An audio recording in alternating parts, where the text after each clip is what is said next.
So the fallout from Georgia's win over Florida State a week ago is still reverberating throughout media and so forth. Here's what Dan Orlovsky, who's been at ESPN for some time now, had to say about Georgia's win and the problem. Now I'm going to read all of it. I don't agree with all of it, but I'm going to read all of it. He said, "This was an awful look for college football. It needs to be changed immediately." To Kirby Smart's point, here's the problem with college football: there's no leadership. NIL and the transfer portal has wrecked 99% of what college football really is, and there's no leadership over that. College football has to evolve. They should move the season up 2 weeks, probably to start in August. They shouldn't be getting in the third week of January. Get rid of the early signing period. Don't open the transfer portal until after the season. We've got to stop blaming NIL and the transfer portal for every problem in college football. Step one. That's where Dan he's not completely correct there. Now he's not all wrong, but he's not completely correct. And I realize he's not writing this; he's saying it, so it's not quite the same thing.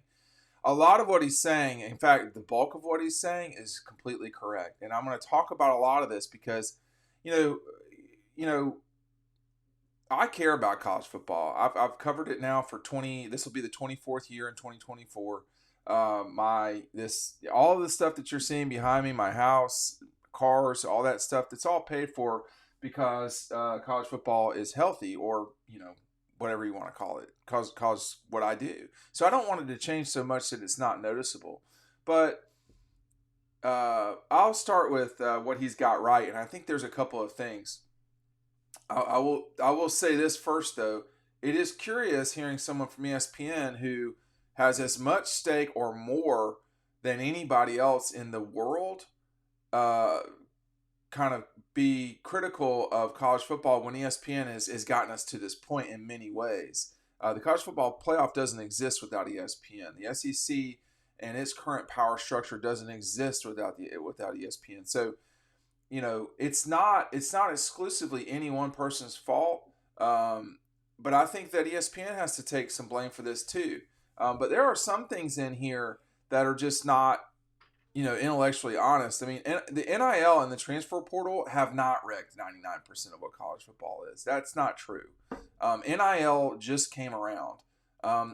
You could transfer for a long time. Now, I agree that the transfer portal is a problem because of the calendar, but the calendar is completely jacked in a lot of different ways. I mean, if there needs to be something that is done immediately, there needs to be an immediate adjustment to the calendar of student athletes and the where they go to school, because that's become a massive issue in terms of timing and planning and all of that. The fact that we've got signing day a couple of days before Christmas is one thing right now.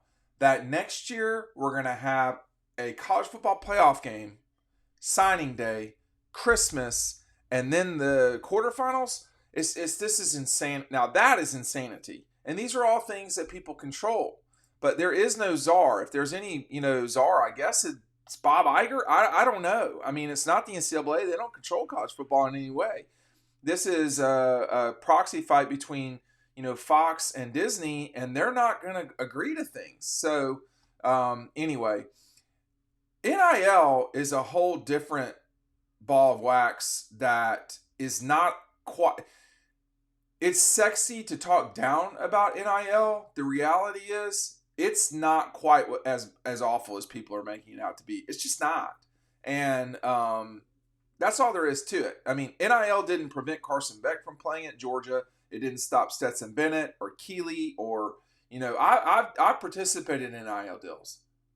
A lot of y'all have participated in them. And if you've purchased anything that, our event with Keeley Ringo, if you've had anything that's been signed by a player legitimately, we can do that legitimately.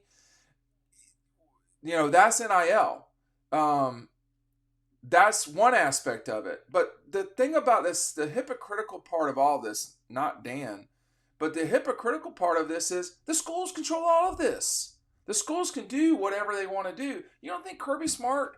I mean, Brian Kemp is a huge Georgia fan. Ron DeSantis is a huge Gator. All they have to do is text or call their favorite rep. Burt Jones played at Georgia. He's the lieutenant governor of the state. So the notion that we can't get NIL, I mean, that's not true. They're choosing not to get NIL corrected. And no, the conferences can't really do anything because of the patchwork of the states. So it's also sort of like saying, well, you can only make so much money. Well, I thought we were capitalists. What happened to that part, right? So there's got to be some sort of sensible way to go about it. But I'm not sure you can put that genie back in the bottle. In terms of the transfer portal, in terms of all that, that can all be changed probably tomorrow. But the schools are choosing not to do that. I don't know why. If you are Georgia or Michigan or SC or whoever, you are the NCAA.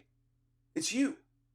Jerry Moorhead, the president of the University of Georgia, is the number one person at the NCAA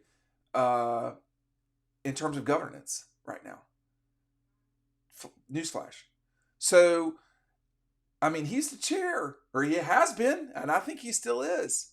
So all of these things can change, but people are choosing not to do that. I don't know why. I mean, part of it's incompetence. There isn't leadership. But if Greg Sankey, who is the commissioner of the SEC, he is not going to do something that's not in the best interest of Georgia, Alabama, Florida. He's not going to capitulate and do things that are good for North Carolina when it's not good for South Carolina.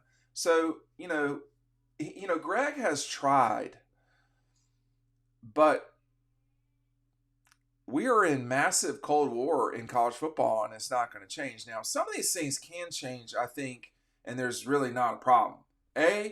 You don't have a transfer portal from, this is what I would do. You do not have a transfer portal from, you're not able to transfer from July 1st until the conclusion of the national championship game. If you have that, then you don't have this mad dash. You take signing day from December and put it back to February where it normally inhabited. So that would help you a lot, and it would change things. That would slow down all of the stuff that happened at Florida State. But some of these are Florida State problems. They're not everybody problems. Okay, let's make that clear as well. I mean, Georgia didn't play in the playoff either, and all their players showed up for the bowl game. So this is not an exclusive problem for college football. In this case, it was a problem for Florida State. And I recognize that it's a problem for a lot of other schools too. But that's, that the opportunity is there to do it may be the problem for the guys to just leave. But if guys are not going to play in their bowl game, I mean, that's not the transfer portal. That's just going to the NFL. I do think that backing the season up a little bit is good for player safety. I think that when you start talking about, just for me, I'm not quite 50, but that is an exhausting season, and I'm not playing. I'm not practicing. I'm not going through the rigors of everything that's going on at these schools. I do know when I played. So I played two sports in college. I played basketball and tennis, both. And I remember my freshman year just flew by because all I was doing was practicing. These guys are working constantly, practicing, whatever you want to call it. It was work to me. And I think that that's something that's got to be handled as well. I'm going to put our friends at EcoPoly over the screen as I talk about all this, but you can get these two-tone 20-year warranty, completely recycled plastics. I mean, this stuff is awesome. This is River Edge Bench that you're looking at. But a lot of these problems that we have in college football are a result of decisions that were made from the schools. The only thing that can't be changed here at the NCAA level or the school level is NIL.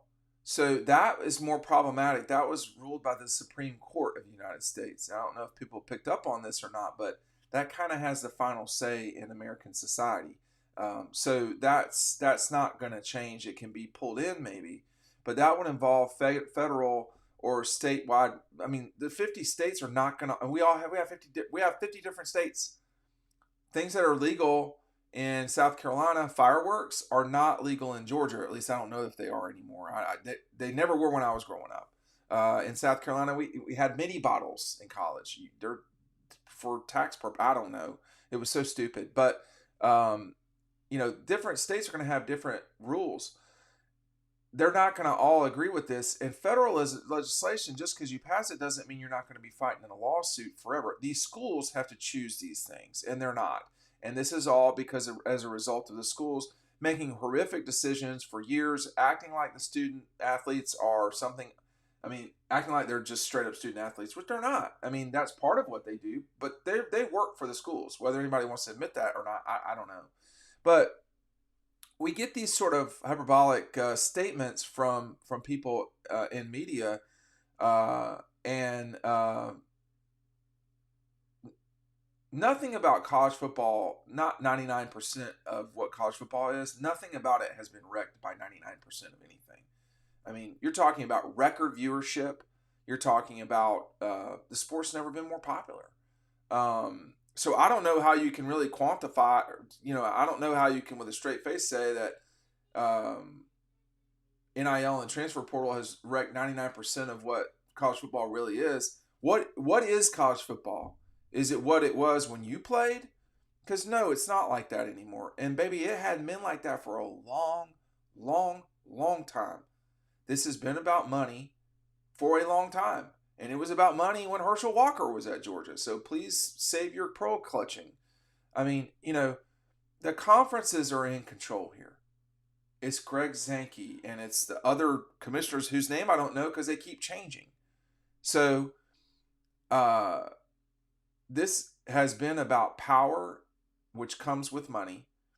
And I don't see anybody at Georgia saying that Kirby Smart's getting paid too much or Glenn Schumann's getting paid too much. That's where the money's going. It's going there. It's going to all of that stuff. It's going to training and development for these kids who are going on television and being a 3.5 hour advertisement, 4 hour, whatever, every single Saturday in the fall for Georgia. Every single weekend, there is a 4-hour commercial for Georgia.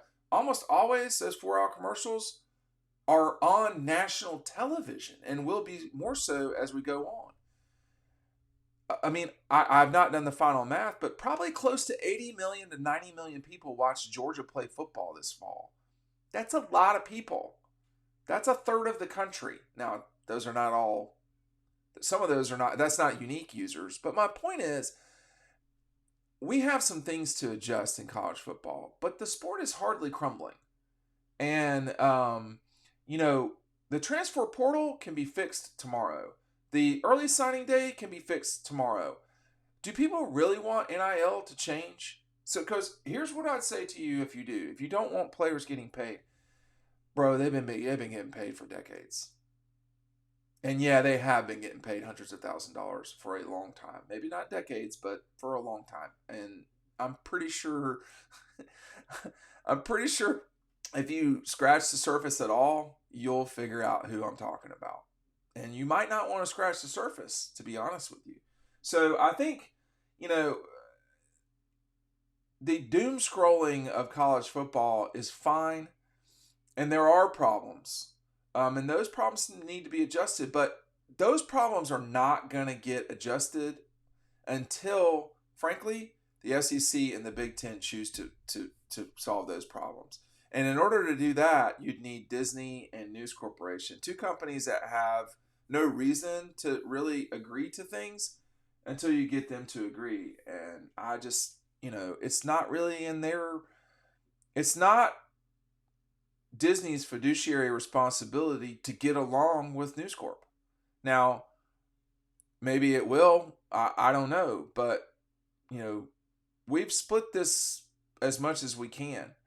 And we're at where we're at for a reason. NIL was something that the NCAA got, or these schools got, because they didn't act. So what are we not doing now that can prevent problems in the future? For me, I think what Dan says here, a lot of it, I would take bits and pieces of it. What if you did start the season on, let's see, August? And this, so this year we have, instead of starting it on the 31st, what if you started it on the 17th, which is traditionally if you're on a semester system, when school starts. So if you started school on the 17th, if you started college football season on the 17th, then you could have multiple off weeks It would be, at least 3 off weeks a year. In some cases, you'd have 4. Or you could just, get a running start towards the end of the playoff. It doesn't bother me that the playoff goes into January. That's an NFL college football fight. But as you can tell, there are so many different things that pop up. And I was thinking about this too. Like, for instance, University of Washington is going to play for the national championship Monday night. If I'm not mistaken, they're on the quarter system. A lot of the Pac-12 schools are on a quarter system.